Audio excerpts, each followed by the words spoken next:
करूया दिवसभरातील मोठ्या राजकीय टॉप 9 बातम्या। सगळ्यांचा बाप म्हणून भाजपचा मुख्यमंत्री बसलाय। कार्यकर्ता मेळाव्यातून नितेश राणेंचा शिंदेंच्या शिवसेनेला इशारा। धाराशिव डीपीडीसीतील कामाच्या स्थगितीवर बोलताना नितेश राणेंचा घणाघात।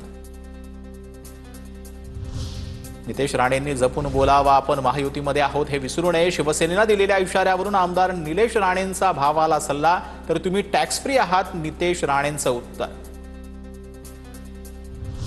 मुख्यमंत्र्यांकडून अन्याय दूर होऊ शकतो असा राणेंच्या बोलण्याचा अर्थ। बाप शब्द निघाल्यानं थोडेसे मतभेद निर्माण झालेत।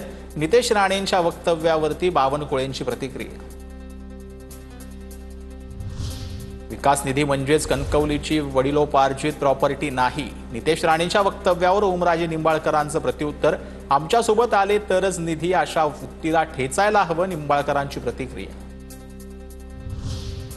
लोकशाहीमध्ये आपण निवडून आलो, आपली सत्ता आली म्हणजे बाप झालो असं नाही। ही जनतेची मस्ती, सत्तेची मस्ती जी आहे ती जनता लवकरच उतरवेल। तर राणे पिता पुत्रांपेक्षाही जास्त मतांनी निवडून आलो।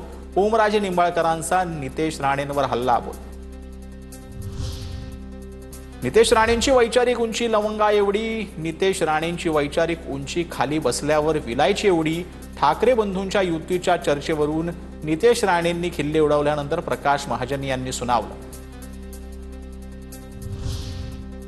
राज उद्धव ठाकरेंच्या युतीच्या चर्चांमध्ये नातेवाईकांची ही एंट्री। दोन्ही भावांमध्ये नातेवाईकांच्या माध्यमातून संवाद सुरू, सूत्रांची माहिती।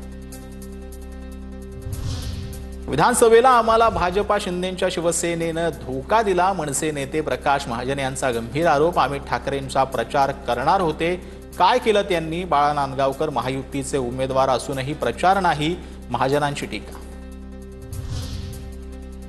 ठाकरे बंधूंनी एकत्र यावं यासाठी माझे अनेक वर्षांपासून प्रयत्न, मात्र यावेळेस दोघेही सकारात्मक आहेत असं वाटतंय। राज ठाकरे आणि उद्धव ठाकरेंचे मामा चंद्रकांत वैद्य यांची प्रतिक्रिया।